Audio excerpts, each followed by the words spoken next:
What's up, everybody? It's Rob from the Rant, and I'm bringing you a new 5-minute review. And this time on 5-minute reviews, we're going to be talking about the final expansion to The Witcher 3 Wild Hunt. We're talking about the Blood and Wine expansion. Alright, now first and foremost, graphics. Of course, they're already going to be amazing because it was The Witcher 3. I mean, come on, the graphics in the base game were amazing. How could they have changed them for the second one, right? That being said, there is a bit of a change-up. The base game and the previous DLC pack give you a picture of a very, very gritty and realistic view of how medieval time type stuff would have looked. You know, it was dirty, it was crass, it was violent. This new DLC pack, just the way the environment looks alone is very upbeat and kind of paints the picture of one of those, you know, old world fantasy tales of like the knights errant fighting a dragon kind of thing. For instance, as soon as you set foot on the new map, you can already tell it's just a very picturesque place. The sky is a real vibrant light blue color. You know, all the grass is very green. There's no like burned dirt kind of looking stuff around. It really just gives you, you know, a scene right out of one of those old fantasy tales that you'd hear when you were a little kid, you know, with like the dragon holding the princess hostage and the knight swoops in on his stallion to save her kind of thing. It's very much that look about it. It's quite beautiful, actually. Like, if this was a real place in the world, everybody'd want to live there. Alright, so that being said, the graphics are amazing. You know, top-notch score for the graphics right off the bat.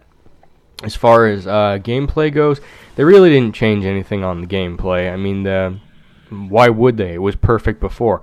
That being said, they've added a few things in there that I thought were terrific little add-ons. For instance, some of the Witcher abilities you can unlock, they've added a couple more on a few of the other tabs. Like, there's the tab with the golden colored Witcher enhancements on there. They added a few on there which are terrific. For instance, there's one that essentially, whenever you use a food item to make your health regenerate, it stays active for like 20 minutes now, so you don't have to blow through all of your healing items so quickly, which is terrific in my opinion, and well worth it, because let's face it, in the Witcher series, you can get the hell beat out of you pretty quickly. You're always a lot weaker than what you're taking on. That's just the nature of the whole thing. So that bit, really cool, high points for that.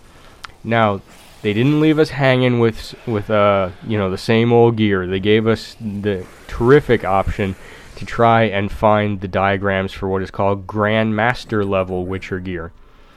It gives you a significant bonus in the base stats over everything you've gotten up to this point, but whenever you get at least 3 pieces of Grandmaster gear completed and equipped on the character, it gives you all kinds of extra little bonuses, like I believe under the Wolven gear, you got like an extra 3 potions and 3 bombs, something like that. And that's just for the 3 pieces. If you get the full set on your character, it's even better. And of course, you know, there's a Grandmaster version of every set of Witcher gear that existed in the game. So there's like, what, 4 or 5, something like that. They also brought back the mutation enhancement system, which there was a variation of that in the previous game, The Witcher 2 Assassin of Kings.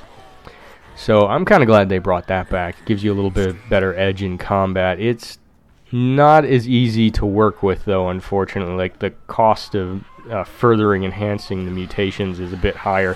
You have to spend at least 2 points, level up points, for the starting level of the mutation. It goes up by 1 every time. So, you know, if you want to unlock the entire grid, you're going to have to put, oh man, you're going to have to put a good like 20 levels on to unlock it all.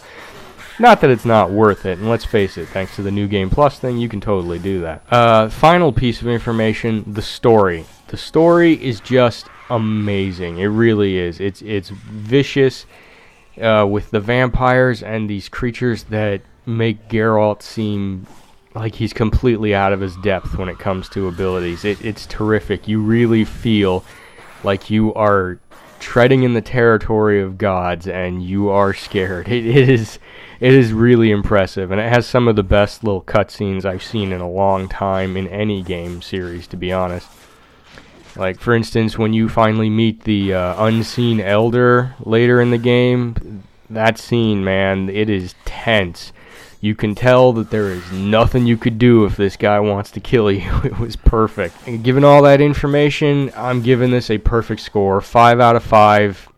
It's sad to me that this is the end of the Witcher series. You know, they finally finished it, but the ending that you can get for Geralt, it was totally worth the hard, vicious trek that he had to do through the 3 games. This was a perfect ending to an awesome series. I'm Rob. This has been a 5-minute review. Don't forget to check out the rest of the stuff on the Rant channel, and thanks for listening.